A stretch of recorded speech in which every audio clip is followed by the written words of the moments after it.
Hey, it's Lockie here, and I've got a review of the Osmo Pocket, specifically for filming snowboarding. There are loads of other reviews of the Osmo Pocket out there, but now that I've had it for more than a year, I think I have a good idea of how well it can be used for filming snowboarding and skiing.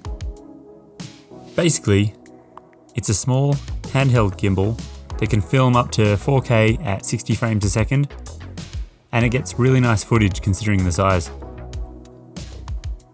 I wanted a way to get better footage of snowboarding that doesn't have the standard wide-angle GoPro look. I used to use a full-size gimbal with a GoPro, which got nice smooth footage, but it was awkward to carry around. I didn't want to be riding around holding a gimbal all day, so I would unscrew it so that it could fit in my jacket pocket. There were a few things that made me take a good look at the Osmo Pocket. First is that it filmed in 4K, it had nice 3-axis stabilization, and it was small enough to easily carry in a pocket. There were a few things that I didn't know. One was how well the battery would do in cold weather, what would happen when the camera eventually did get covered in snow, or if someone crashed while using it. For a camera that small, filming in 4K 60 is hard work, so in normal conditions, it gets pretty warm, but filming in snow and cold weather helps cool it down, so it hasn't given me any problems. Technically, the operating temperature for the camera is 0 degrees Celsius to 40 degrees, but I've filmed in colder than -15 without any problems, though it was a pretty dry cold, if that makes any difference.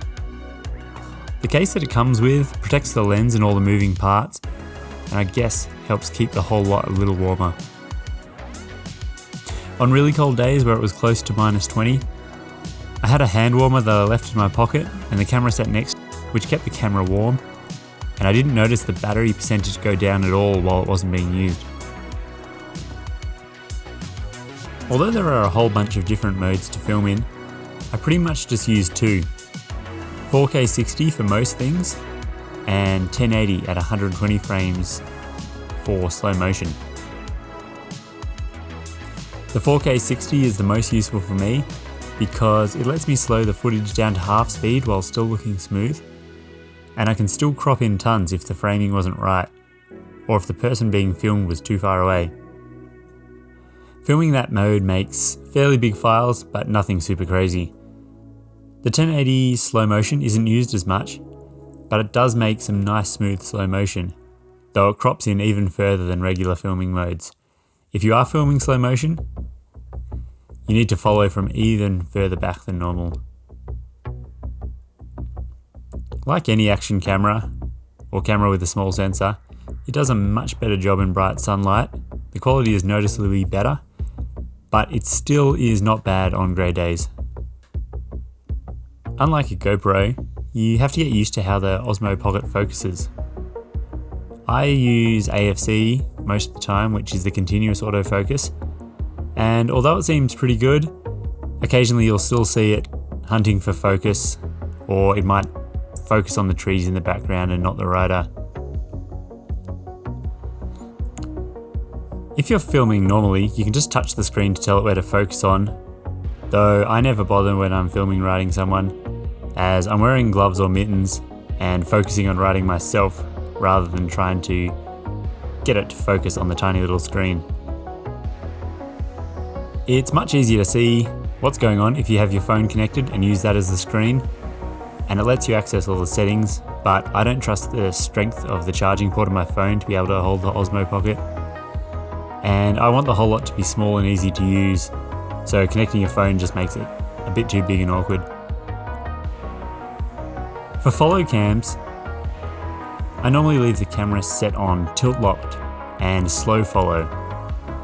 Then, if I know that we'll be filming on steeper runs, I'll manually move the lens down a little bit, so hopefully it does a better job at keeping the action in frame.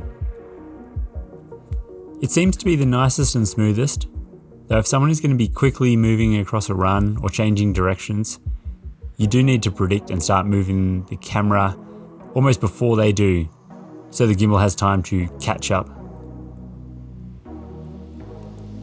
That isn't a problem with the fast follow mode, but the video that you get is a bit more jerky and harder to watch. The same goes with the FPV or follow modes. They can easily move around, especially vertically, but you do lose some of the smoothness. The good stuff about the Osmo Pocket is it gets great quality video for the size. It's easy to use, even if you give it to someone to film who's never used one before. Each firmware update makes it a little better or adds some new features. Some of the bad stuff is it is almost too small, especially if you're wearing gloves or mitts. It feels like you have to hold it with just the tips of your fingers. Sometimes I'll put a frame around it and use a mini tripod just so that it gives you something extra to hold on while riding. And setting it up and registering the first time is a pain, but at least you only have to do that once, then you can forget about it. Overall, I use it much more than I thought I would. I like the look of the video it films, and combined with my Insta360, which I'll also make a review of, I'm able to film lots of snowboarding without much effort. Although it doesn't have a replaceable battery, I haven't noticed that the battery life has gone down over the year that I've had it. If this video was helpful, consider subscribing. I have quite a few more board reviews filmed that I'll be uploading soon.